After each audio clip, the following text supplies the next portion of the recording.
श्रीगुरुभ्यो नमः। हरिः ओं। श्रुतिस्मृतिपुराणानामालयं करुणालयं नमामि भगवत्पादशङ्करं लोकशङ्करम्। ओं नमस्तस्मै भगवते अर्हते सम्यक् सम्बुद्धाय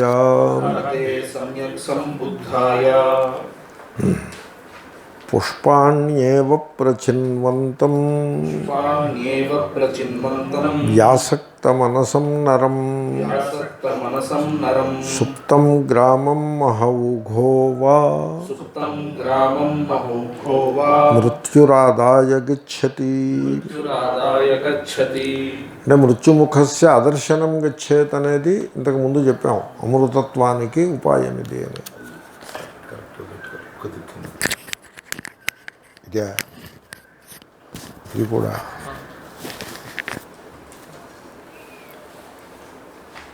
అమృతత్వమును పొందే ఉపాయము పైన చూసినాము. ఇప్పుడు దానికి ఆపోజిట్ చెప్తున్నారు. జనులు ఎలా ఉంటారంటే జీవితం యొక్క లక్ష్యము భోగములను అనుభవించుట అనే విధంగా ఉంటారు. అంటే మీరు వెంటనే ఈ లౌకికులు, ఈ సంసారంలో ఉండేవాళ్ళు, ఈ భోగపరాయణులు, ఈ క్లబ్బుల్లోనూ అక్కడ పడేసి ఉండేవాళ్ళు అని అనుకోనక్కర్లా, అలాగక్కర్లా. ఎందుకంటే ఈ విషయ భోగ అభిలాష అనేది చాలా లోతుగా విస్తరించి ఉన్నది. దాని ఎక్స్పాన్షన్ వైడ్ అండ్ డీప్ సమాజంలో. అంటే ఒక రకంగా చెప్పాలంటే మనం జీవించేది, మన నిత్యకృత్య కార్యక్రమాలను నిర్వహించుకునేది, మన జీవితము, మన సంస్కృతి అంతా కూడా విషయభోగములలో నిహితమై ఉన్నది. ఆ రకంగా ఉన్నది. నేను చూస్తూ ఉంటాను, రిచువల్స్ చేస్తారు, పెద్ద పెద్ద రిచువల్స్. ఇప్పుడు రిచువల్ ప్లాన్ చేసేప్పుడు అంత పెద్దది ప్లాన్ చేయకుండా సరళంగా మనం బాగా చేయగలిగింది ప్లాన్ చేసుకోవాలి కదా. అలా కాదు, ఊళ్ళో వాళ్ళందరినీ ఆకర్షించాలి, పెద్ద రిచువల్ ప్లాన్ చేస్తారు. ప్లాన్ చేసి అది 8కి మొదలు పెడతారు. రిచువల్ 8కి నేను క్వశ్చన్ చేశాను, why do you start at 8? Why not start at 6? No breakfast పూర్తి అవ్వాలి అంటే బ్రేక్ఫాస్ట్ పూర్తి చేసి రిచువల్ ప్రారంభిస్తారు. ఆ బ్రేక్ఫాస్ట్ మంచి ఖరీదైన బ్రేక్ఫాస్ట్. నేను నిన్న చెప్పాను చూడండి, 4-5 ఐటమ్స్ బ్రేక్ఫాస్ట్ పెట్టుకుని ఇడ్లీ, దోశ ఇలాంటివి 4-5 ఐటమ్స్ పెట్టుకుని ఈ బ్రేక్ఫాస్ట్ ఫినిష్ చేసి రిచువల్లో కూర్చుంటారు వెళ్ళి. Look at that, this people. అంటే ఏమిటి? చదివేది వేదాంతము ఒకవైపు, రెండో వైపు చేసేవి కామ్యకర్మలు. ఈ రెండు పోనీ అట్లీస్ట్ అదేనా పోనీ సక్రమంగా చేయొచ్చుగా. అక్కడ కూడా విషయ భోగ అభిలాష చాలా డీప్గా ఉంటుంది. అదే వేదాంతం చదువుకునే వాళ్ళు, కర్మల్ని చేసేవాళ్ళు అలా ఉంటే ఇంకా సామాన్య సంసారాల గురించి ఇంకా మనం ఏం కంప్లైంట్ చేస్తాం?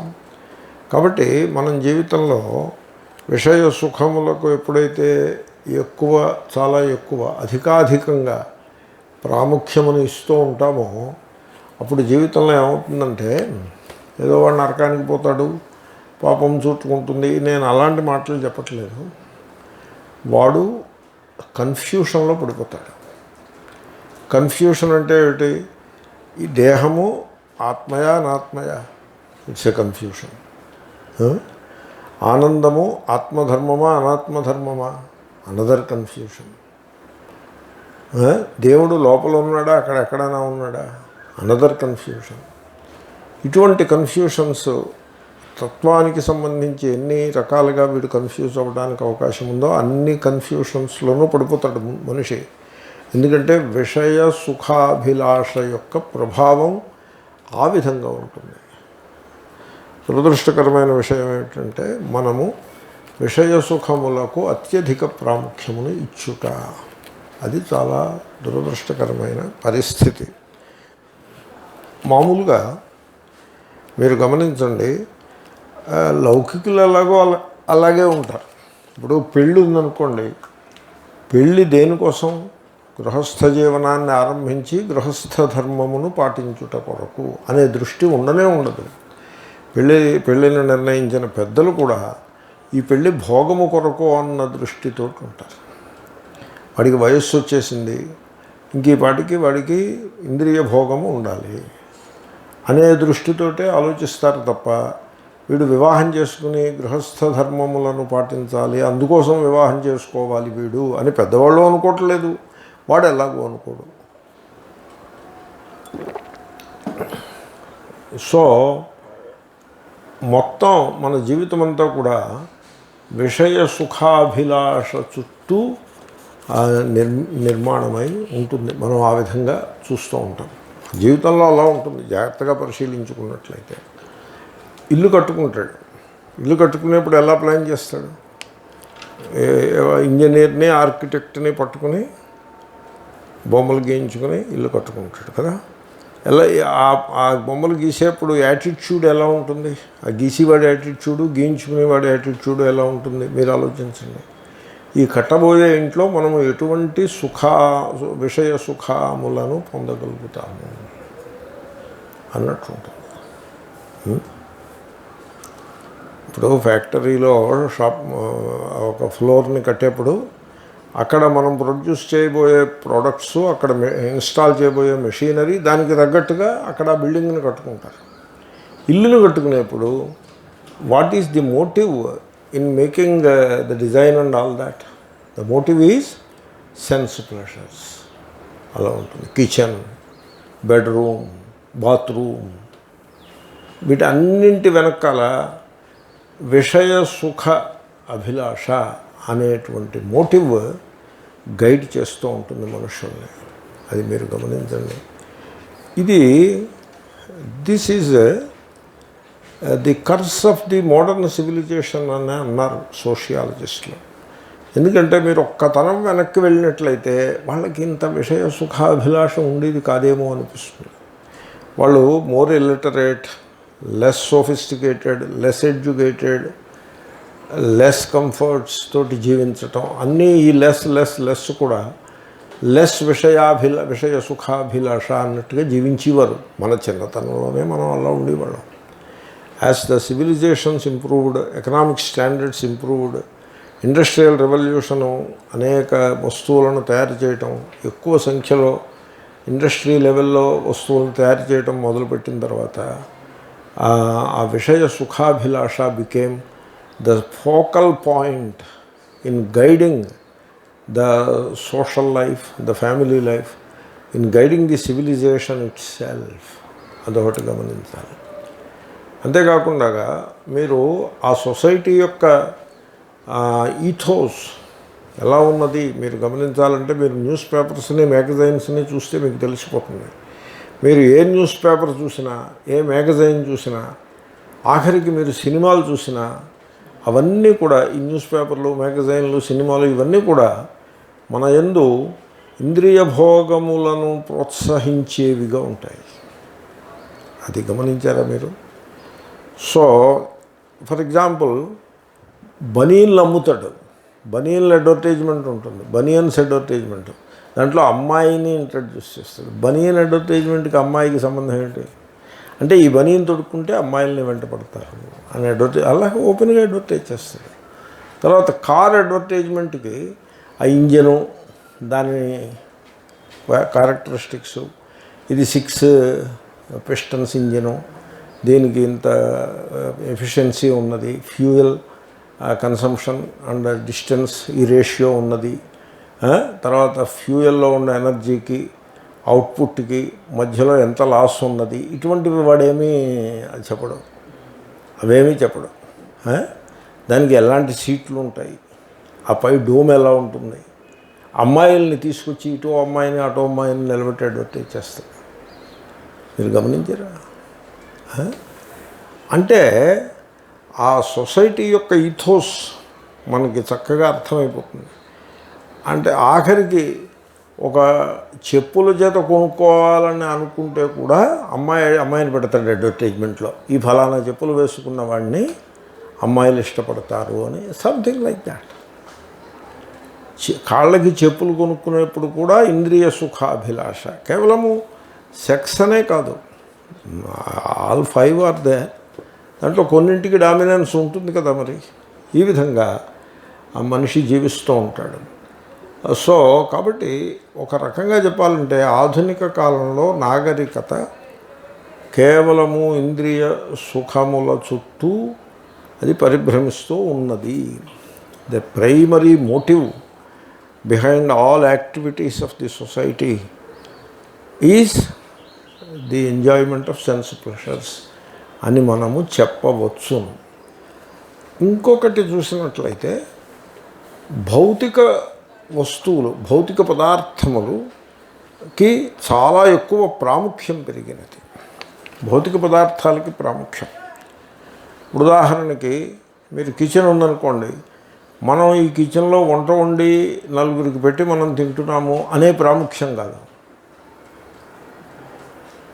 ఈ కిచెన్లో the most modern equipment, making cooking very easy and cooking a lot of things feasible, cooking modern and enjoyable tastier dishes possible.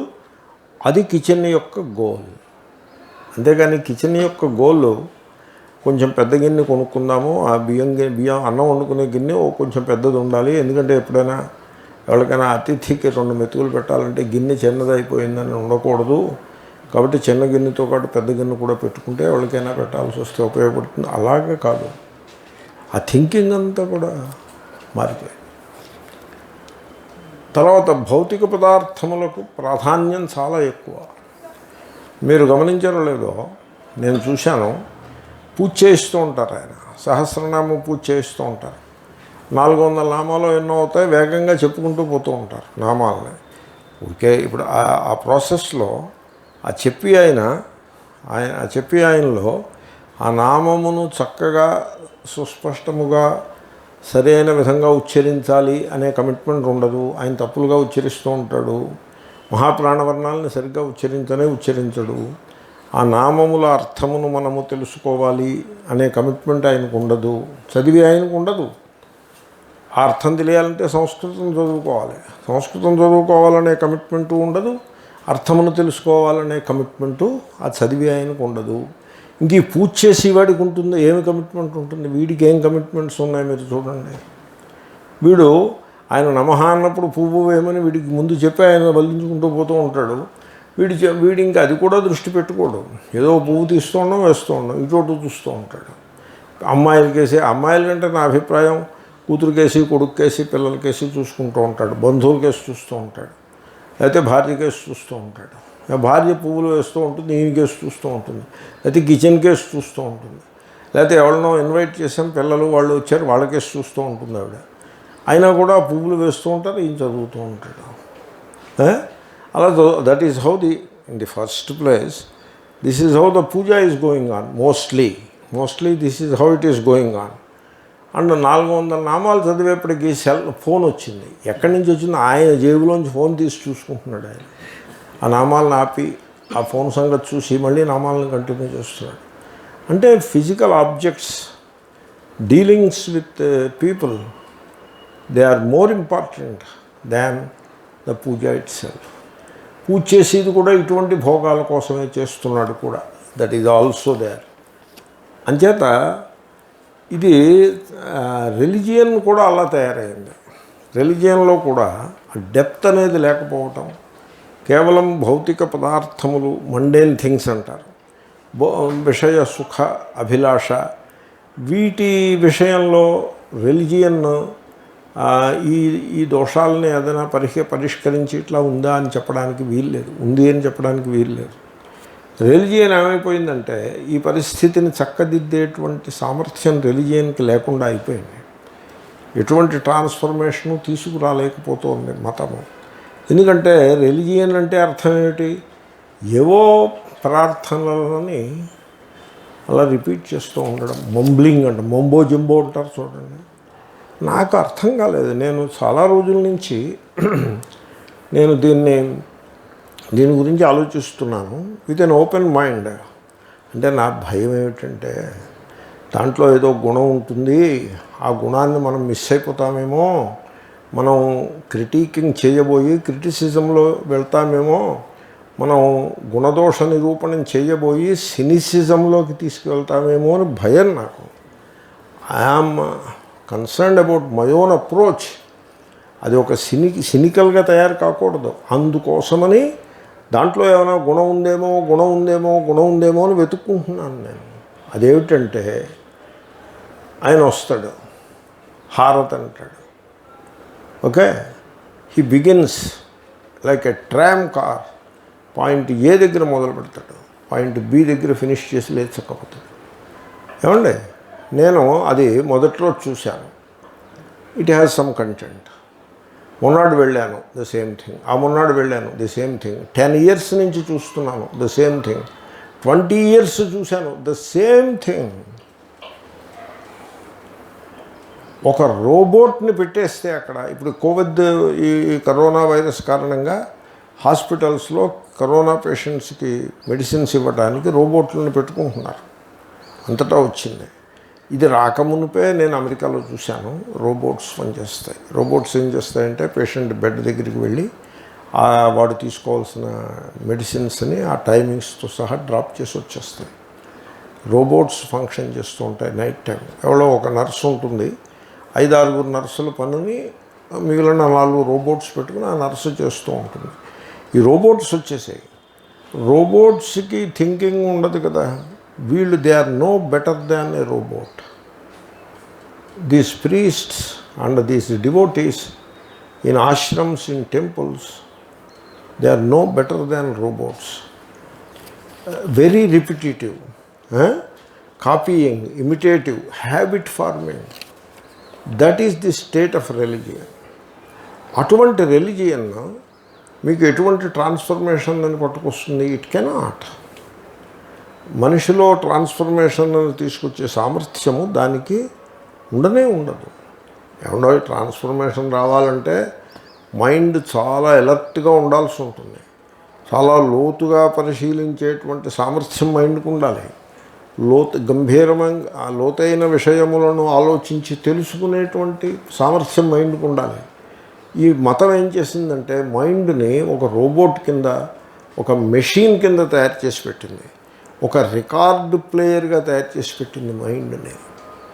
Record player, imitating, copying, following తప్ప ఆలోచన అనేది లేకుండా తయారు చేసి పెట్టింది. కాబట్టి మనం ఈ మతానుయాయులందరము కూడా ఆ లోపల ఎటువంటి క్రియేటివ్ అండర్స్టాండింగ్ లేకుండా తయారైనాము. దాంతో మతము ఒక ట్రాన్స్ఫర్మేషన్ తీసుకొచ్చి సామర్థ్యం లేకుండా అయిపోయింది. భోగవాసనలు కమ్మేస్తూ ఉన్నాయి. ఇటువంటి పరిస్థితిలో మనం ఈనాడు సివిలైజేషన్ ఈ స్థితికి చేరుకున్నది అని చెప్పక తప్పదు. తర్వాత మనము సెల్ఫ్ ఫర్గెట్ఫుల్నెస్, తనని తాను మరిచిపోవడానికి, తన నుండి తాను తప్పించుకోవడానికి. ఎందుకంటే తనతో తాను వేగలేడు, తనకు తాను దూరం అయిపోవాల్సి ఉంటుంది, తనను తాను హ్యాండిల్ చేయలేడు. అటువంటి దానికి మతమును వాడుకునేటువంటి పరిస్థితిలో మనం ఉన్నాము.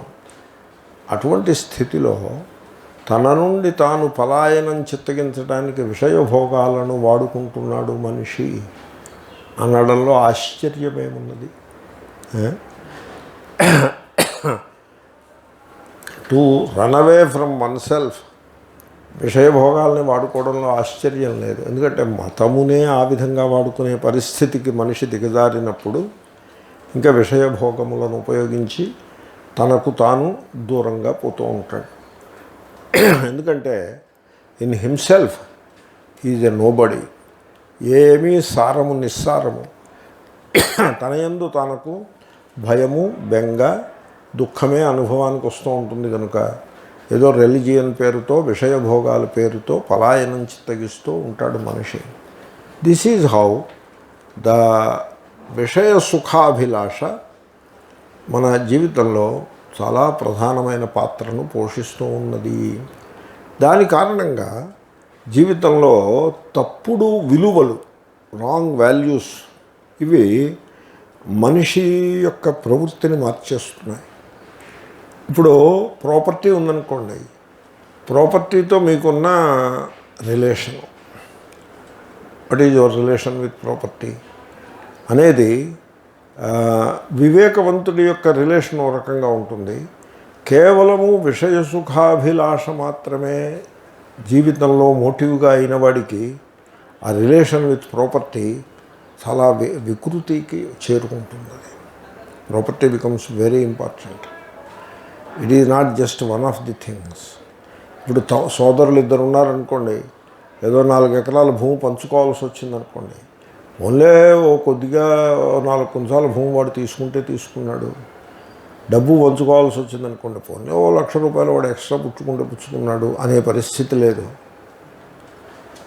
The relationship with property has become very critical because property మన ఇంద్రియ భోగములకు ఇది సాధనమవుతుంది.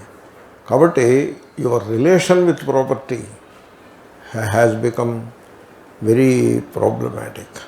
తర్వాత relation with people, other people, ఆ రిలేషన్ని ఇంద్రియ సుఖాభిలాష అనే మోటివ్ గైడ్ చేస్తూ ఉంటుంది. మనకి తెలియకుండానే మనం రిలేషన్స్ని ఇంద్రియ భోగములనే బేసిస్ మీద డెవలప్ చేసుకుంటాం. అది మనకి అర్థమవుతుంది. మనకి unconsciously we are guided by that basic motive, namely sense pleasures.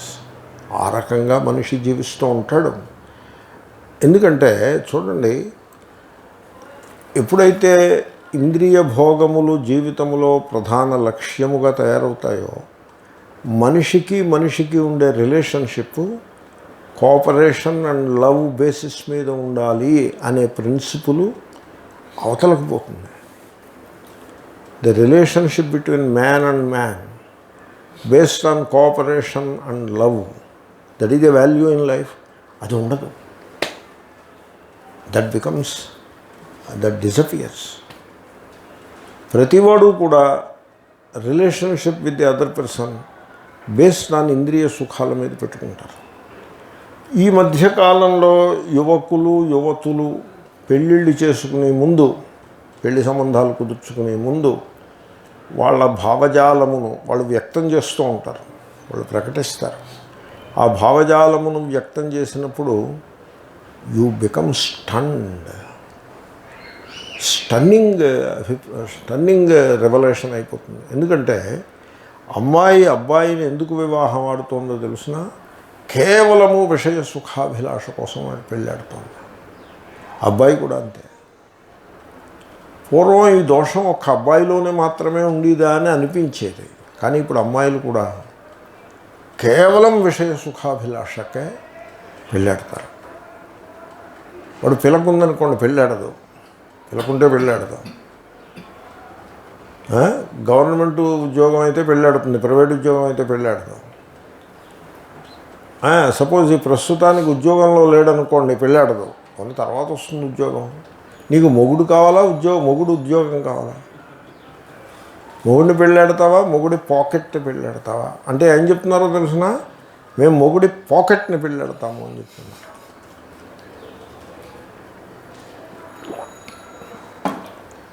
Very clear. ఇంకా అసలు సిగ్గుపడడం అనే పరిస్థితి కూడా లేకుండగా, ఓకే, అంటే రిలేషన్షిప్ బిట్వీన్ పీపుల్ అనేది కోఆపరేషన్ అండ్ లవ్ బేసిస్ మీద ఉండాలి అనే ఒక మోటివ్ అది రిప్లేస్ అయిపోయి ఇంద్రియ భోగములే. తర్వాత ఒకళ్ళ మీద ఒకళ్ళకి నమ్మకం ఉండదు, ఒకళ్ళ మీద ఒకళ్ళకి ప్రేమ సహకారము ఉండవు. పెళ్ళి అయ్యాక కూడా, పెళ్ళి ఒక్కటే కాదుగా రిలేషన్షిప్ అంటే, ఇంకా అనేక రకాల రిలేషన్షిప్స్ ఉంటాయి. నైబర్స్ అవ్వచ్చు, ఆఫీస్లో కొలీగ్స్ అవ్వచ్చు, లేకపోతే బ్రదర్స్ అవ్వచ్చు, కజిన్స్ అవ్వచ్చు, తండ్రి కొడుకులు అవ్వచ్చు. ఇవన్నీ రిలేషన్షిప్స్ ఉంటాయి. ఈ రిలేషన్షిప్స్కి basis mutual trust and love కాకుండా అయిపోయింది.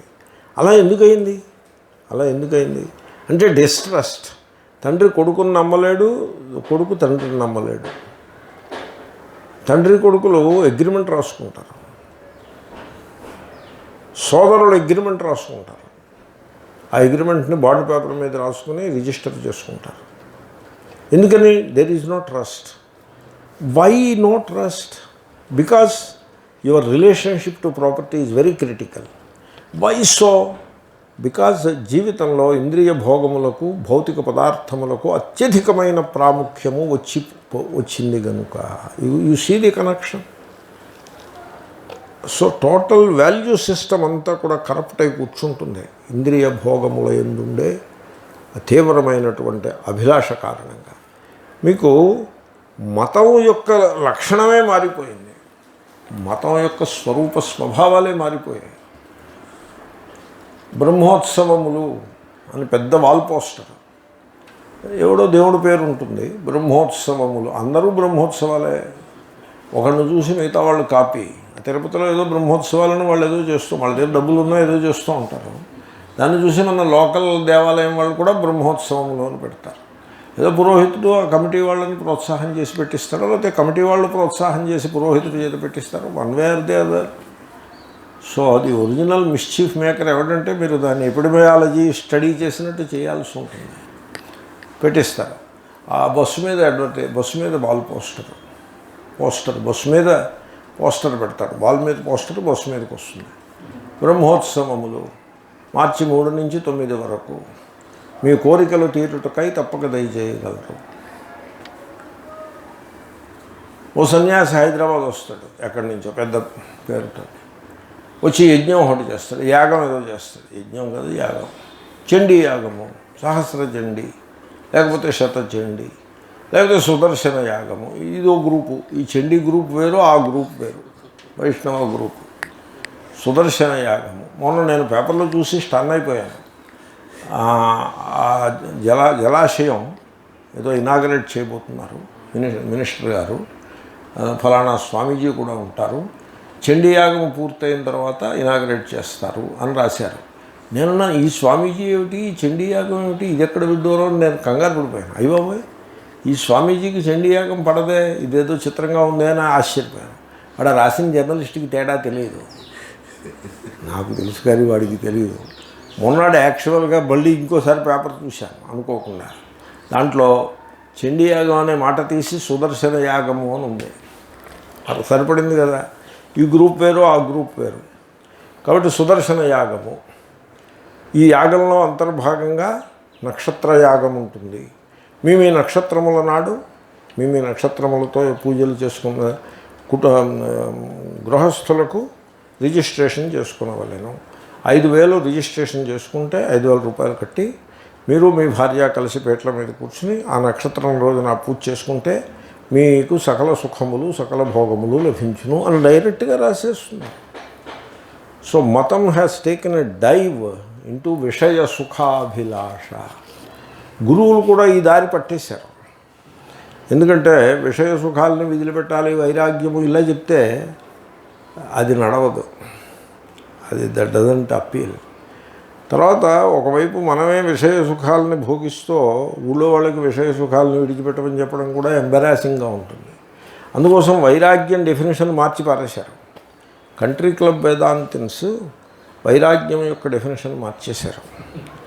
వైరాగ్యం అంటే మేము అనుకున్నాం చిన్నప్పుడు ఇంద్రియ భోగములకు భోగములను దూరముగా పెట్టుట అని అనుకున్నాం. కానీ ఇప్పుడు అది కాదు వైరాగ్యం యొక్క డెఫినేషను. మీరు కంట్రీ క్లబ్ వేదాంత ఏదైనా కొంత వింటే మీకు అర్థమవుతుంది. అక్కడ వైరాగ్యం అంటే దానికి డెఫినేషన్ ఏమిటంటే ఆబ్జెక్టివిటీ అని అర్థం చెప్పారు వైరాగ్యానికి. అంటే అర్థం ఏంటి? మీరు కారు కొనుక్కోవాలనుకున్నప్పుడు ఇంపాలా కార్కి మారుతి కార్ని చూసుకుని మీరు జాగ్రత్తగా పరిశీలించినట్లయితే మారుతి కారు కంటే ఇంపాలా కారే ఎక్కువ సుఖాన్ని ఇస్తుంది కనుక మీరు జాగ్రత్తగా ప్లాన్ చేసుకుని మారుతి కారు ఇంపాలా కారు కొనుక్కోవాలి. That is objectivity. వైరాగ్యం బాగుంది కదా. వైరాగ్యం మీరు స్వీట్లు తినచ్చు, కానీ పుల్లారెడ్డి గారి స్వీట్లు క్వాలిటీగా ఉంటాయి కనుక అవి తినాలి. వేరే ఈ చిన్న చిన్న స్వీట్ షాపుల్లో అమ్మే స్వీట్లో క్వాలిటీ ఉండదు కనుక ఇవి తినడం మానేసి మంచి ఖరీదైన స్వీట్లు తినాలి. ఆబ్జెక్టివిటీ చూడండి ఎంత బాగుందో ఆబ్జెక్టివిటీ. ఇది వైరాగ్యానికి అర్థం వైరాగ్యానికి అర్థం ఇది. నేను అనుకున్నాను స్వీట్లు తినడం ఆరోగ్యానికి మంచిది కాబట్టి స్వీట్లు తినవద్దు నడిచి వెళ్తే మంచిది, ఈ కారు మనకొద్దు, ఇది వైరాగ్యమేమో అనుకున్నాను నేను. అది కాదు వైరాగ్యం. Look at that. వైరాగ్యం అంటే విగత రాగ అని అది పోయింది. ఆబ్జెక్టివిటీ అని కొత్త డెఫినేషన్ పెట్టి ఆబ్జెక్టివ్గా ఉండాలి మీరు. అవును, ఇప్పుడు నా దగ్గర ₹1,00,000 ఉన్నాయి. ఆ నెక్లెస్ ఖరీదు, డైమండ్ నెక్లెస్ ఖరీదు అదేమో 70,000, ఇంకోటి 10 లక్షలు ఉంది. ఆబ్జెక్టివ్గా చూసినట్లయితే ఈ 10 లక్షల డైమండ్ నెక్లెస్ మనకొద్దు, ఈ 70,000 నెక్లెస్సే కొనుక్కుందాము. బాగుంది కదా ఇది? ఎలా ఉందో అయితే వివిచ్య రాగ, విగత రాగ అని కాకుండా అలాగా. అంటే ఎంటైర్ ఎంఫసిస్ మన యొక్క మొత్తం ప్రాధాన్యత అంతా కూడా ఇంద్రియ భోగాల మీద పడిపోయింది. అంచేతనే రేడియో ఆన్ చేసినా అదే ఉంటుంది, సినిమా పెట్టుకున్నా అదే ఉంటుంది, మ్యాగజైన్ ఓపెన్ చేసినా అదే ఉంటుంది, ఏ పేపర్ అయినా మీరు తీసుకోండి ఇంద్రియ భోగాల యొక్క ప్రసక్తే ఉంటుంది. అడ్వర్టైజ్మెంట్లు అన్నీ కూడా ఇంద్రియ భోగాలకి సంబంధించే ఉంటాయి. కాబట్టి ఈ రకంగా మనము సమాజంలో ఒక వికృతిని మనము సృష్టించుకున్నాము అని అనిపిస్తుంది. నేనే గమనించిన దాంట్లో ఈనాడు వచ్చే సినిమాలన్నింటిలో విపరీతమైన మోస్ట్ అన్యాచురల్ హింస ఉంటుంది. అంటే రావణాసురుడు కంసుడు కనుక సినిమాకి వస్తే ఓహో ఇలాంటి హింస మనం ఇప్పుడు ఎరగమే అని వాళ్ళు కూడా ఆశ్చర్యపోయేట్లాగా అటువంటి హింస, కొత్త కొత్త వికృత రూపముల హింసని డైరెక్టర్లు రైటర్స్ తయారు చేసి దాంట్లో పెడుతూ ఉంటారు సినిమాల్లో. ఆన్ వన్ సైడ్ ఈ సెన్సార్ బోర్డు నిద్రపోతూ ఉంటుంది. అది ఒకవైపు. రెండో వైపు నిర్భయ అని, లేకపోతే మరోటని సమాజంలో హింస పెరిగిపోయిందని గగ్గోలు అది పెట్టడం. మ్యూచువల్లీ కాంట్రడిక్టరీగా ఉంది కదా. మన ఆధ్యాత్మిక జీవనం కూడా అలాగే ఉంది. మనము ఆత్మ బ్రహ్మ తెలుసుకోవాలి అని మొదలుపెట్టి ఆఖరికి సన్యాసం పుచ్చుకొని ఇంద్రియ భోగానుభవంలో పడుతున్నాము అన్నట్టుగా తయారవుతుంది. It should not happen like that. అలాగంటే కాంట్రడిక్షన్ జీవితంలో రావటం చాలా తప్పది. ఎప్పుడైతే ఇంద్రియ భోగాల వెంట మనం పడతామో మనకి ఆ క్రియేటివ్ ఇంటెలిజెన్స్, ఆ ప్రజ్ఞ అనేది మనకి దూరం అయిపోతుంది. మనము జీవితంలో సత్య వస్తువును తెలుసుకునేటువంటి సామర్థ్యాన్ని కోల్పోతాము. కాబట్టి ఈ ఇంద్రియ భోగముల విషయంలో మనం చాలా జాగ్రత్తగా ఉండాలి. తర్వాత మనస్సు, ఇంద్రియములు మీరు జాగ్రత్తగా పరిశీలించినట్లయితే ఇంగ్లీష్లో గ్రాటిఫికేషన్ అంటారు. ఆ ఇంద్రియమునకు మనస్సునకు కూడా ఆ గ్రాటిఫికేషన్ అనే అలవాటు ఉంటుంది. ఇప్పుడు జెఫ్ ఉందనుకోండి, ఇట్ వాంట్స్ గ్రాటిఫికేషన్. అంటే ఏమిటి? మంచి రుచి అయినటువంటి స్వీట్ తినాలి, రుచి అయినటువంటి పదార్థమును భక్షించాలి అని ఎప్పుడు జిఫ్ ఆల్వేజ్ సీక్స్ గ్రాటిఫికేషన్. ముక్కు గంధములు, సుగంధములు, పరిమళములు ఆల్వేజ్ సీక్స్ గ్రాటిఫికేషన్. చెవులు అంతే, కళ్ళు అంతే, చర్మము అంతే, త్వగింద్రియము అంతే. ఇవన్నీ కూడా గ్రాటిఫికేషన్ అని ఎప్పుడూ కోరుకుంటూ ఉంటాయి. ఇంకా మైండ్ ఉన్నది, దానికి గ్రాటిఫికేషనే కావాలి. అంటే తుష్టీకరణము. గ్రాటిఫికేషన్ అంటే తుష్టీకరణము కూడా కాదు, హర్షమును కలిగించుట, హర్షమును పొందుతూ ఉండుట. ఆ హర్షం, ఆ సుఖం, ఆ సుఖం లభిస్తూ ఉండాలి నిరంతరంగా, బ్రేక్ రాకూడదు. మనస్సుకి ఆ సుఖానుభవమే కావాలి, ఇంద్రియములకు సుఖానుభవమే కావాలి. అవి అలా పుష్ చేస్తూ ఉంటాయి. మీరు టేస్ట్ బడ్స్ని ఒక్క పిసరు గమనించకపోతే అవి మిమ్మల్ని ఎక్కడికో పట్టుకుపోతాయి. వెళ్ళిపోయి నెఫ్రాలజిస్ట్ దగ్గరికి, లేకపోతే డయాబెటాలజిస్ట్ దగ్గరికి, లేకపోతే కార్డియాలజిస్ట్ దగ్గరికి పట్టుకుపోతాయి టేస్ట్ బడ్స్. మనస్సుకు గ్రాటిఫికేషన్ పనిగా పెట్టుకుంటే మీరు ఏదైనా ఒక మెంటల్ హాస్పిటల్లో జాయిన్ అవ్వాల్సి వస్తుంది. ఆ టెన్షన్స్ అలా పెరిగిపోయి ఈ గ్రాటిఫికేషన్, ఇంద్రియ తుష్టీకరణము, that is the right word, ఇంద్రియములను తుష్టీకరణము చేయుట. సో అది చాలా డేంజరస్ థింగ్ ఇట్ ఈస్. దీని విషయంలో మనం చాలా జాగ్రత్తగా ఉండాలి. ఆ తర్వాత దీనికి మూలం ఎక్కడుంది, ఈ ఇంద్రియ భోగాభిలాషకి మూలం ఎక్కడుంది అంటే ధనంలో ఉంటుంది. అంచేతనే మీరు గమనించండి, ఏదో కథ ఉంది. ఒకడిని నాశనం చేయాలని ఓ మహారాజు అనుకుంటాడు. వీడిని నాశనం చేయాలి, వీడికి ఇంకా రాత్రి నిద్ర పట్టకుండా చేయాలి అని అనుకుంటాడు. అనుకుని దానికి ఉపాయం ఏమిటని మంత్రిని అడుగుతాడు. అప్పుడు ఆ మంత్రి అంటాడు, మూట కట్టివాడు ఇంట్లో పడాయి సరిపడుతుంది అంటాడు. వీడు బంగారు వరహాలు మూట కట్టి వాడి ఇంట్లో పడేస్తాడు, వాడికి దొరుకుతుందని. ఇంకా ఆ జీవితంలో వాడు సుఖాన్ని పొందడు అని కథల కింద చెప్తారు. ఎందుకంటే ధనము నుండి భోగాభిలాష బయలుదేరుతుంది. మేము చిన్నప్పుడు తలుచుకుంటే ఆశ్చర్యం వేస్తుంది, చేతిలో పైసలు ఆడేవి కావు. దాంతో చేతిలో పైసలు ఉండవు. దాంతో వేలముఖం వేసుకుని ఇటువంటి చూడడమే తప్ప విషయ అభిలాష కూడా పుట్టేది కాదు. సినిమా టికెట్ 6 అణాలు అనుకోండి, సరిగ్గా 6 అణాలే పోగుపడ్డాయి అతి కష్టం మీద. ఈ వెళ్ళి 6 అణాల టికెట్ కొనేసుకుని ఆ సినిమా చూడడం. సినిమా చూస్తుంటే ఆకలి వేస్తుంది, ఎంతో దూరం వెళ్ళి ఆకలి వేస్తుంది. మన దగ్గర ఇంక పైసలు లేవుగా.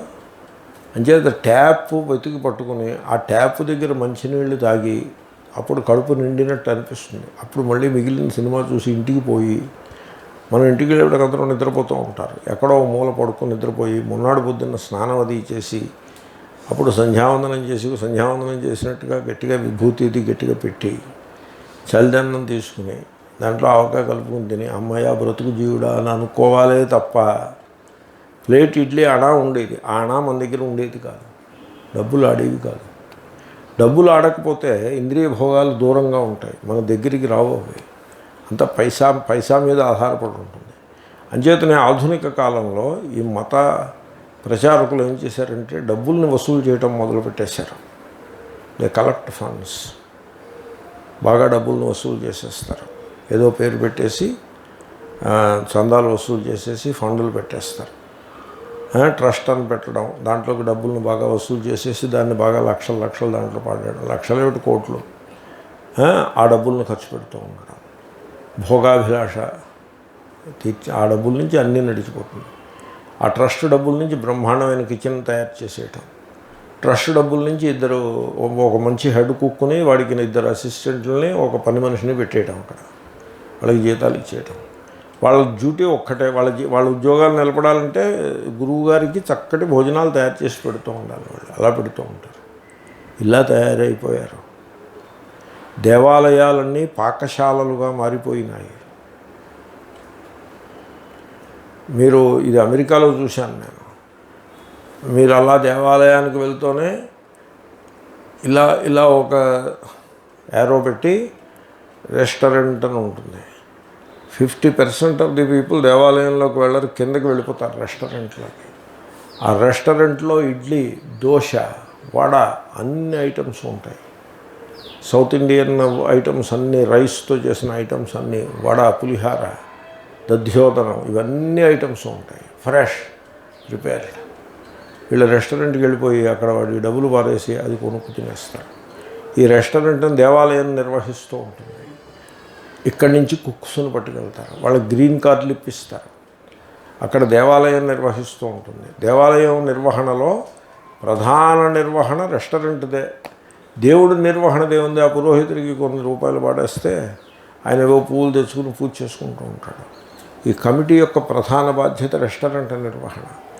తర్వాత కస్టమర్స్ కూడా రెస్టారెంట్కే వస్తారు, ఎక్కువ దేవాలయంలోకి రారు. ఈ విధంగా అక్కడ అమెరికాలో ప్రధానమైన దేవాలయములన్నీ కూడా రెస్టారెంట్ల కింద మారిపోయినాయి. ఆ రెస్టారెంట్లో టీవీ ఛానల్స్ కూడా ఉంటాయి. ఇక్కడ మన దేవాలయములు లడ్డూలు తయారు చేసి అమ్మడం, ప్రసాదముల ప్యాకెట్లు అమ్మడం, తర్వాత ఈ రకంగా వీళ్ళు కూడా పాకశాలల కింద తయారు చేశారు. దేవుడికి నైవేద్యం అంటూ ఉండటం, దేవుడి పేరు చెప్పి మన కోరికలన్నీ తీర్చేసుకునేటువంటి విధంగా.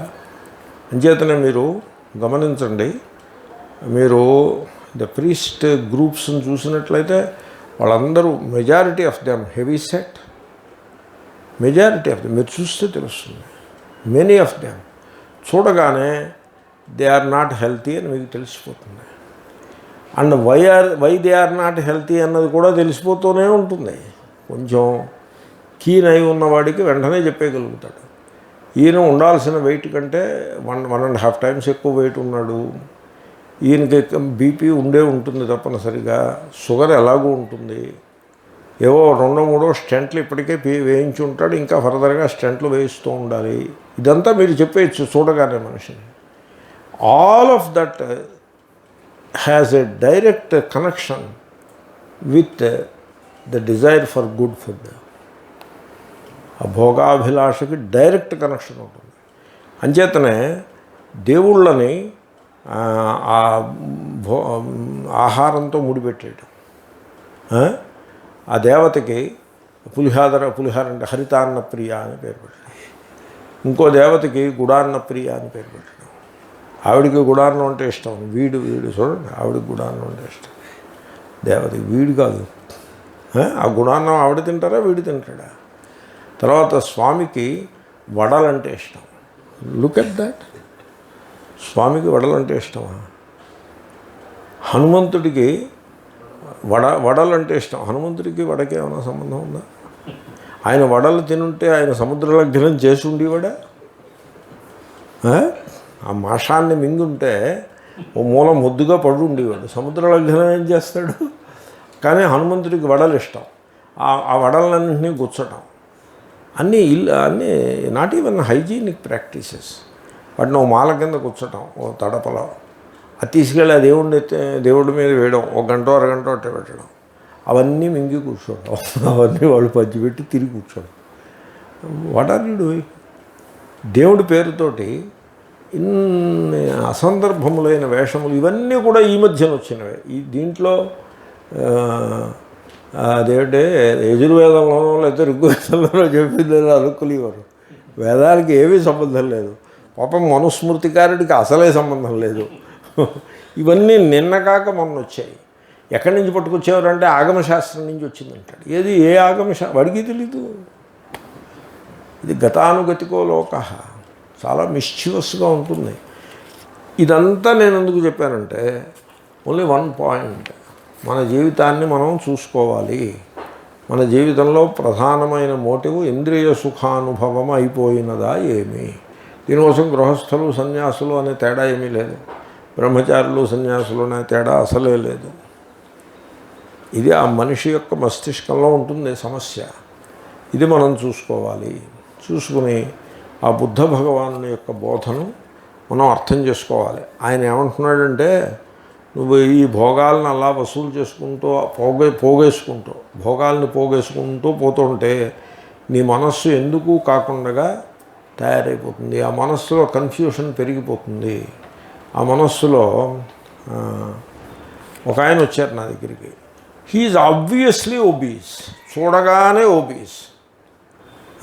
నన్ను ప్రశ్న అడిగారు, ఏమంటే ఆత్మస్వరూప జ్ఞానాన్ని పొందటానికి ఉపాయం ఏమిటి అని ఏదో సంథింగ్ లైక్ దట్ ప్రశ్న అడిగారు. నేను చెప్పాను, నువ్వు చూడు, నువ్వు ఇలాంటి వేషాలు నువ్వు వేయకు నా దగ్గర. నేను ఇలాగే చెప్పాను, నువ్వు ఈ వేషాలు నా దగ్గర వేయకు. ఓకే, నేనే దొరికానా నీకు లోకువా? ఏదో మాట వరుసకి భగవద్గీత పాఠం చెప్పాను కాబట్టి ఇలాంటి ప్రశ్నతో నా దగ్గరికి వస్తావు.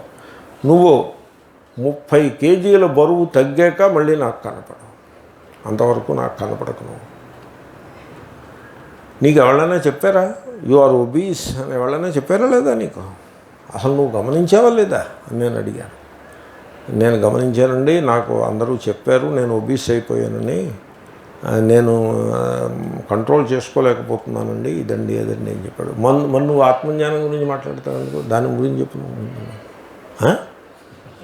బెత్తం పుచ్చుకున్న 4 వయసుతా ఆత్మజ్ఞానం గురించి మాట్లాడతావు ఎందుకు, దాని గురించి చెప్పు అంటే, కరెక్ట్గా Swamiji talk about it. You have a problem, you have a carbohydrate craving, that is your problem, let us deal with that problem అని నేను చెప్పాను. తర్వాత మళ్ళీ ఎప్పుడో 2 నెలల తర్వాత 3 నెలల తర్వాత వచ్చాడు. మంచివాడు కదా మనిషి, మనం వీ షుడ్ నాట్ డిస్కరేజ్, మనం వాళ్ళని ఎంకరేజ్ చేయాలి. నేను ఏదో ఎంకరేజ్ చేసి పంపించాను. ఈసారి వచ్చినప్పుడు కొద్దిగా బరువు తగ్గినట్టున్నాడు. అయినా అంత తేలిక కాదు. ఇంద్రియ భోగముల నుండి బయటపడటం నాకే అనుభవానికి వస్తూ ఉంటుంది. It is not easy, it is a battle. And that to the kind of civilization, మనం ఏ సివిలైజేషన్లో పుట్టి పెరిగి జీవిస్తూ ఉన్నామో ఈ సివిలైజేషన్లో ఈ ఇంద్రియ వ్యామోహం నుంచి బయటపడడానికి మనం రెట్టింపు ప్రయత్నం చేయాల్సి వస్తుంది. ఈ యుద్ధాన్ని జయించాలి. చైనా వాడి మీద యుద్ధము, పాకిస్తాన్ వాడి మీద యుద్ధము తర్వాత చూడొచ్చు, ముందు ఈ యుద్ధం సంగతి మీరు సెటిల్ చేయాల్సి ఉంటుంది. బుద్ధ భగవానుడు అంటాడు, ఈ పువ్వుల్ని ఏరుకుంటూ బతకడం అన్నది, పువ్వులంటే విషయభోగములు, వాటిని ఏరుకుంటూ బతకడం. అలా బతుకుతుంటే నీ మనస్సు అది చిన్నాభిన్నం అయిపోతుంది, అది రాగద్వేషములతో నిండిపోతుంది. దానికి ఆత్మస్వరూపాన్ని తెలుసుకునే సామర్థ్యము పూర్తిగా తొలగిపోతుంది. అది ఆ మనస్సు నిన్ను పీడించడానికి తప్ప ఇంకెందుకు పనికిరాదు. You create an inner tormentor. అలా తయారవుతుంది ఆ మనస్సు. అప్పుడు నువ్వు అలా బ్రతుకుతూ ఉండగానే మృత్యు వచ్చి నిన్ను తన్నుకుపోతుంది. ఎలాగంటే ఒక గ్రామంలో అందరూ నిద్రపోతున్నారు, పైనుంచి ఫ్లడ్ వచ్చి మొత్తం ఇళ్లలో ఉండే సామాను, దాంట్లో నిద్రపోతున్న జనుల్ని అందరినీ కూడా తుడిచిపెట్టేసి ఎవళ్ళు మిగలలేదు, దెబ్బ మిగిలింది మొన్నాడు. అలా చేస్తున్నప్పుడు హరికేన్ కానీ టోర్నేడో కానీ లేకపోతే సునామీ కానీ వచ్చినప్పుడు అలా అవుతుంది. మనిషి జీవితం కూడా ఇంద్రియ భోగముల వెంట పడుతూ వాటిని వెతుక్కుంటూ కాలక్షేపం చేస్తే అలా తయారవుతుంది అని శ్లోకం. చాలా ఇంపార్టెంట్ శ్లోకం ఇది. ఒకసారి శ్లోకాన్ని అందాము. పుష్పాణ్యేవ ప్రచిన్వంతం వ్యాసక్తమనసన్నరం సుప్తం గ్రామం మహౌఘో వా మృత్యురాదాయ గచ్చతి. పుష్పాణి ఏవ ప్రచిన్వంతం వ్యాసక్తమనసం నరం సుప్తం గ్రామం మహౌఘః వా మృత్యు ఆదాయ గచ్చతి. అది అంటే అసలు ఇంకా బతకూడదా అంటే ఏదైనా మంచి రుచికరమైన పదార్థాలు తినకూడదా? తినచ్చు, కానీ అదే మోటివ్గా ఉండరాదు. ఏవా ఉంది. ఏదైనా ఒక ముక్కుకి పరిమళం తగిలితే you feel good about it, అది తప్పేమీ కాదు. కానీ నీవు ఈ సెంట్స్ ఫ్రాగ్రెన్సెస్ వెంట పరుగులు తీయటం తప్పు. కాబట్టి మితముగా ఉండాలని కూడా నేను చెప్పను, మితము అని కూడా నేను అన్నాను. అంటే మోడరేట్గా భోజనం చేయబోయ్ అని కూడా నేను చెప్పను. అది కూడా మిస్లీడింగే. మోడరేట్గా భోజనం చేయడం అని కాదు. చూడు, భోజనం దేని కొరకు చేస్తున్నావు? ఆ మౌలికమైన ప్రశ్న. భోజనం దేని కొరకు చేస్తున్నావు? ఓ మహాత్ముడు నన్ను అడిగారు, శిష్యులందరూ భిక్ష బాగా పెడుతున్నారా? బాగా పెడుతున్నారండి. భిక్షలో మజా వస్తుందా అని అడిగారు. నెక్స్ట్ సెకండ్ ప్రశ్న. అంటే నేనన్నాను, దయచేసి మీరు ఉపదేశించండి నాకన్నా. బుద్ధిమంతుడు అయ్యా, వస్తోందని అనలేదు నువ్వు, దానికి సంతోషిస్తున్నాను. మనం భిక్ష చేసేది భోగం కోసం కాదు. వాళ్ళు భిక్ష ఇచ్చేవాళ్ళు అలా అనుకుంటారు. పాపం స్వామీజీకి రుచిస్తుందో రుచించదో, ఆయన చక్కగా రుచిగా ఉంటే కడుపు నిండా భోజనం చేస్తాడు అని భిక్ష ఇచ్చేవాళ్ళు అనుకుంటారు. వాళ్ళు భోగం అనే యాంగిల్లో ఆలోచిస్తారు. వాళ్ళ ఆలోచనని మనం తప్పు పట్టాం. వాళ్ళు కూడా అలా ఆలోచించకపోతే ఇంక నువ్వేంటంటే వాళ్ళు అలా ఆలోచించడం కరెక్టే. వాళ్ళు గృహస్థులు, వాళ్ళ ధర్మాన్ని వాళ్ళు చేస్తున్నారు. నువ్వెలా ఆలోచిస్తున్నావు అన్నది ముఖ్యం. నువ్వు భిక్ష చేసేది భోగము కొరకు కాదు, ఎంజాయ్మెంట్ కొరకు కాదు. Enjoyment happens by it self. నువ్వు దాన్ని వెంట పడుటలేదు. నీ మోటివ్ ఏమిటి? భిక్షకి నీ మోటివ్ ఏమిటి? ఏదో 2 మెతుకులు తిని పడుకుంటే నిద్ర పడుతుంది, పొద్దున్న లేవచ్చు. లేకపోతే రాత్రి నీరసం వచ్చి నిద్ర పట్టకపోతే, లేకపోతే శరీరంలో ఆకలిగా ఉంటే నిద్ర పట్టకపోతే ఇబ్బంది అవుతుంది. దేహయాత్ర మోటివ్. నా మోటివ్ దేహయాత్ర అని పెట్టుకోవాలి. ఆయన ఉపదేశం మజా కోసం భోజనం కాదు. ఈ పూట భోజనం ఏదో ఏర్పాటు చేయండి, ఏదో భోజనం తినేసి పడుకుంటాము. ఎందుకంటే ఏదో ఒకటి తినాలి కదా, తినకపోతే నీరసం వస్తుంది. కాబట్టి సంథింగ్ యూ ప్లీజ్ అరేంజ్ అంటే ఏదో మజ్జిగ అన్నం మంచిది సరిపడుతుంది అలా చేయండి అని ఆ ధోరణిలో పడిపోవాలి తప్ప భోగముకు ఏమంటే ఈరోజు డిన్నర్ ఏం చేస్తున్నారు అంటే ఏం చేస్తే బాగుంటుంది అనుకుంటున్నారండి స్వామీజీ అంటే చూడండి వడాను 2-3 చట్నీలు అవి చేసి వడ దోశ చేసి తర్వాత దధ్యోదనం కూడా బాగా తయారు చేయండి, ఏదైనా పాయసం కూడా చేయండి. It should not be like that. అలా ఉందనుకోండి ఏమైపోతుంది, సిక్ అయిపోతుంది మనం. కాబట్టి భోజనము చేసేది భోగము కొరకు కాదు, మజా కొరకు కాదు. మజా నహి సీఖ్నా, you should not seek pleasure out of that. భోజనము చేసేది దేహయాత్ర కొరకు, అలాగా it should on that basis. Therefore we don't need any fragrances. దేహయాత్రకి ఫ్రాగ్రెన్స్ ఎందుకు, ప్రకృతిలో ఉన్న ఫ్రాగ్రెన్సెస్ చాలు. We don't need any entertainment. What entertainment? We don't need any entertainment. We don't need any distraction. We don't need any pressure seeking. We don't need any of these things. We only need this much for Rehan Sahan, రోటీ కపడా మకాన్ పద్ధతిలో we need this much. అంతకంటే excess ఉందనుకోండి ఇతరులకు ఇవ్వచ్చు, we can pass on. అలా బ్రతికితే మీరు ఆరోగ్యంగా ఉండగలుగుతారు. కానీ మీ మనస్సు పవిత్రంగా స్వరూపస్థితిని తెలుసుకున్నందుకు క్షమముగా సమర్థముగా ఉంటుంది. లేకపోతే మనస్సు ఏమవుతుంది, వ్యాసక్త మనసం. సో మళ్ళీ చెప్దాము, పుష్పాణి ఏవ, పుష్పములనదగిన ఇంద్రియ సుఖములను మాత్రమే ప్రచిన్వంతం ప్రోగు చేసుకొనుచున్నట్టు వ్యాసక్త మనసం ఇంద్రియ భోగముల యందు దృఢమైన ఆసక్తిని కలిగిన మనస్సు కలిగినట్టు నరం అట్టి మానవుని సుప్తం నిద్రిస్తున్న గ్రామం గ్రామమును మహౌఘోవా, వా అంటే ఇవానర్థం, సునామీ వలె మృత్యువు ఆదాయ లాగుకొని గచ్చతి వెళ్ళిపోవును. అది దీంట్లో జాగ్రత్తగా ఆలోచించినట్లయితే ప్రజలకు సేవ చేస్తాము అని ధనాన్ని ప్రోగు చేస్తారు. ప్రజలకు సేవ చేస్తాము, ఆ ప్రోగు చేసిన ధనమును పరిరక్షించాల్సి ఉంటుంది. దాన్ని పరిరక్షించాలి. మనీ ప్రోగుపడిపోతుంది, money is not the point. దాన్ని పరిరక్షించాల్సి ఉంటుంది. అది చెడిపోకుండా, అది దుర్వినియోగం కాకుండా కాపాడాల్సి ఉంటుంది. దాన్ని ప్రాపర్గా యూజ్ చేయాల్సి ఉంటుంది. దానికి ఒక సెక్రటరీని పెట్టుకోవాలి, ఒక కమిటీని పెట్టాలి, అదేదో చేయాలి. ఇదంతా కూడా అది మనస్సుకి వ్యామోహమా కాదా మీరు చెప్పండి. ఇదంతా కూడా దాంట్లో కొంత ప్రజలకు కొంత సేవ అవుతుంది, సందేహం లేదు. పనిలో పనిగా తన సేవ కూడా అయిపోతూ ఉంటుంది. ఏదో సామెత ఉంది తెలుగులో, స్వామి కార్యము స్వకార్యము అన్నట్టుగా అవుతూ ఉంటుంది. స్వకార్యం ఏమిటి? తాను భోగములను అనుభవించుట, అది స్వకార్యం.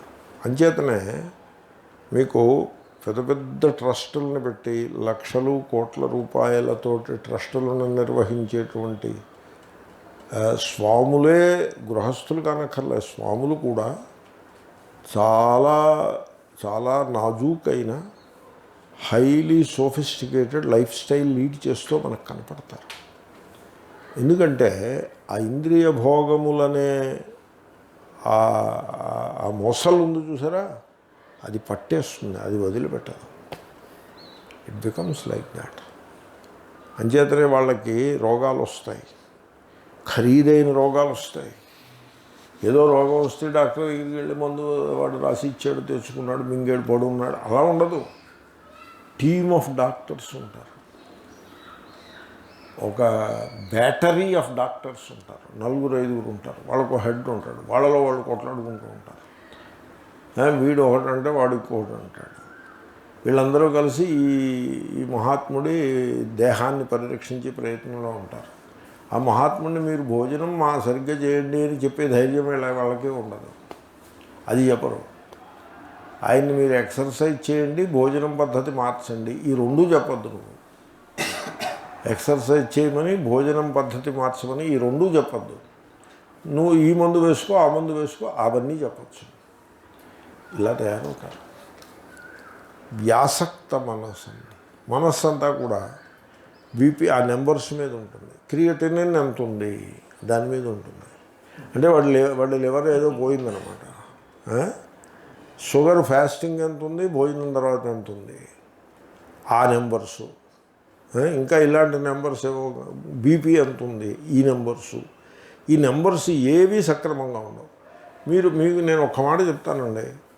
మీరు బ్లడ్ టెస్ట్ రిపోర్ట్ తీసుకురండి.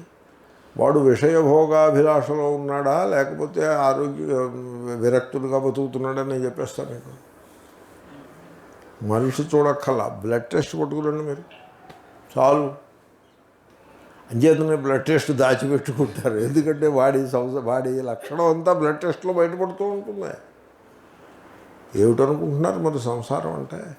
ఇదంతా ఎందుకు చెప్పానంటే, మేము సంసారాన్ని విడిచిపెట్టిన మహాత్ములు మనదగ్గ అనే వాళ్ళకే ఈ ఇంద్రియ భోగాభిలాష ఆ గతి పట్టించినప్పుడు ఇంకా సంసారంలోనే ఉన్న వాళ్ళని అది ఏమైనా స్పేర్ చేస్తుందా? సునామీ వచ్చి అందరూ కొట్టుకుపోతారు. సునామీ ఎవళ్ళని లెక్క చేయదు. సన్యాసుల్ని కొట్టేస్తుంది, గృహస్థుల్ని కొట్టేస్తుంది, చిన్నపిల్లల్ని కొట్టేస్తుంది, పెద్దవాళ్ళని, డబ్బున్న వాళ్ళని, అందరినీ కూడా తుడిచిపెట్టేస్తుంది. ఇంద్రియ భోగాభిలాష అలాంటిది. దీంట్లో రోజు పూజలు చేసేవాడిని తుడిచిపెట్టేస్తుంది, ఎప్పుడూ దేవుడు ముఖం కేసి చూడని వాడిని కూడా ఇది తుడిచిపెట్టే, ఎవరిని స్పేర్ చేయదు. అంచేత మీరు చూసుకోండి, మీ ఇంద్రియాల కేసి చూడండి. ఇంద్రియాలు కళ్ళు, చెవులు, రసము, జితే రసే జితం సర్వం, ఈ ఇంద్రియములకేసి మనస్సు పెట్టండి. వాటిలో తుష్టీకరణ ఏ మేరకు సాగిపోతుందో మీరు ఆలోచించుకోండి. కొంచెం వెనక్కి లాక్కునే ప్రయత్నం చేసి ఆ మృత్యుముఖంలోకి పడిపోకుండా అమృతత్వం వైపు అడుగులు వేసే ప్రయత్నం చేసుకోవాలి. ఇది అందరికీ అవసరం. ఇది ఇప్పుడు ఏదో నేను ఇక్కడ కూర్చుని మీకు మోరల్ లెక్చర్ ఇచ్చారని మీరు అనుకోదు. మీ అందరికీ ఎంత అవసరమో దానికి రెట్టింపు అవసరం నాకు.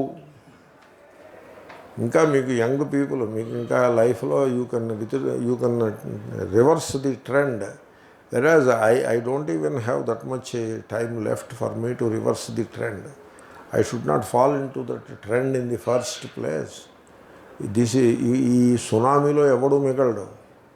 ఇంద్రియ భోగములనే సునామీలో అందరూ కొట్టుకుపోతారు, ఎవరో కొద్దిమంది మిగులుతారు. ఆ ఇంద్రియ భోగాల్ని దూరంగా పెట్టిన మహాత్ములు కొద్దిమంది మిగులుతారు. పెద్ద పెద్ద ఉపన్యాసాలు చెప్పి వాళ్ళందరూ తుడిచిపెట్టుకుపోతారు. దీంట్లో country club Vedantins, Khan market gang of Vedantins, వీళ్ళందరూ ఎగిరి కొట్టివేయబడతారు, ఎవరు మిగలరు. ఎందుకంటే వాళ్ళు ఆత్మ బ్రహ్మ అంటూ అలా పడి ఇంద్రియ భోగాలు వెంట పడుతున్నారు.